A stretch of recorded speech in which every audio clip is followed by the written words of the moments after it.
रूस और नाटो के बीच अब सीधी जंग, डायरेक्ट वॉर के आसार बनते हुए नजर आ रहे हैं। रूस पर शिकंजा कसने की तैयारी में है नाटो।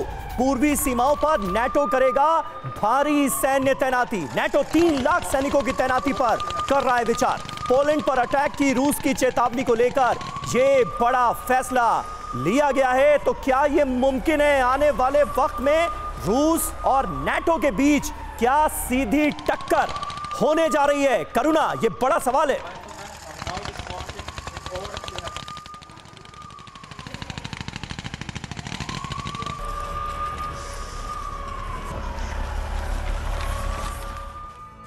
और बिल्कुल समीर, सवाल बड़ा है और साथ ही साथ सवाल भी ये, जब नाटो वर्सेस रूस हो जाएगा तो फिर तो विश्व युद्ध होना तय है, क्योंकि हम लगातार खेमबाजी देख रहे हैं। तो रूस नाटो की टक्कर, एटमी वॉर का संकट बड़ा खड़ा हो जाएगा।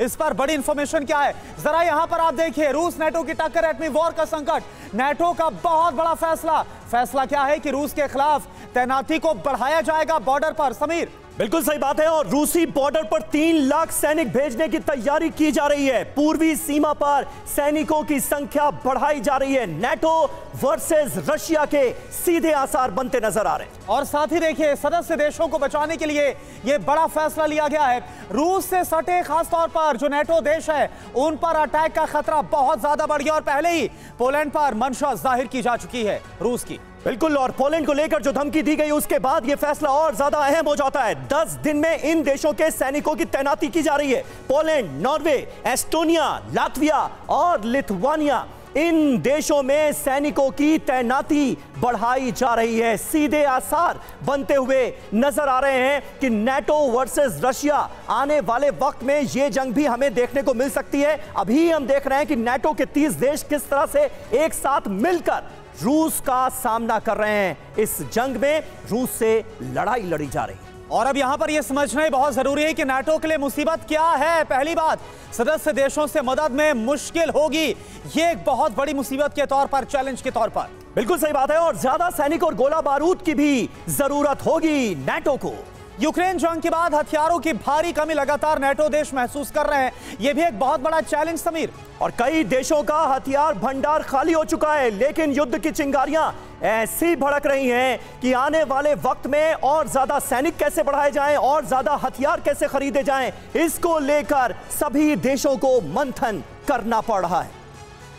और विनय शुक्ला हमारे साथ मौजूद हैं। इस वक्त सीधे आपको मॉस्को लिए चलते हैं। विनय शुक्ला जी, क्या इस मुलाकात के बाद बहुत कुछ बदलने वाला है, ऐसा आपको लगता है? क्योंकि अब तो सीधे सीधे नाटो वर्सेस रशिया की जंग आने वाले वक्त में मुमकिन सी नजर आती है, जो कभी पहले कोई तसव्वुर भी नहीं करता था। वो वाकई क्या होने वाला है? देखिए, जो बयान आ रहे हैं उनसे तो लगता है कि काफी कुछ जो है बदलाव आएगा। जैसे कि पोलैंड ने ये कहा कि पोलैंड के विदेश मंत्री ने पेरिस में कहा शायद, या राजदूत ने, कि यूक्रेन अकेला जीत नहीं पाएगा रूस के साथ लड़ाई में। तो लगता है कि पोलैंड को उसमें भाग लेना पड़ेगा।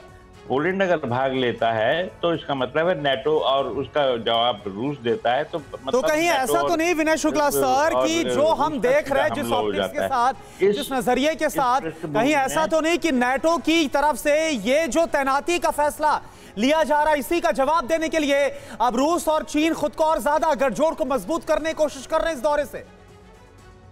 जी हाँ, बिल्कुल। ये तो उसका बहुत उसको देखना चाहिए वाकई में, क्योंकि जो कुछ जैसे हम लोग कहते हैं ना कि इनकी रूस और चीन की जो जोड़ीदारी है, साझेदारी है, तो विशेषज्ञ ये कहते हैं कि ऐसी साझेदारी नहीं है। मेन चीज ये है कि पुतिन और शी जिनपिंग चाहते हैं कि उनके देश मतलब कि हाथ नहीं बल्कि एक के पीठ लगा के खड़े हो, ताकि कोई किसी तरफ से पीठ में छुरा ना घुसा जा सके। आप एक बड़ी बात कह रहे हैं विनय शुक्ला साहब, आप ये कहना चाह रहे हैं कि जो चीन बैलेंस्ड लाइन लेने की कोशिश कर रहा है उस पर भी संदेह है।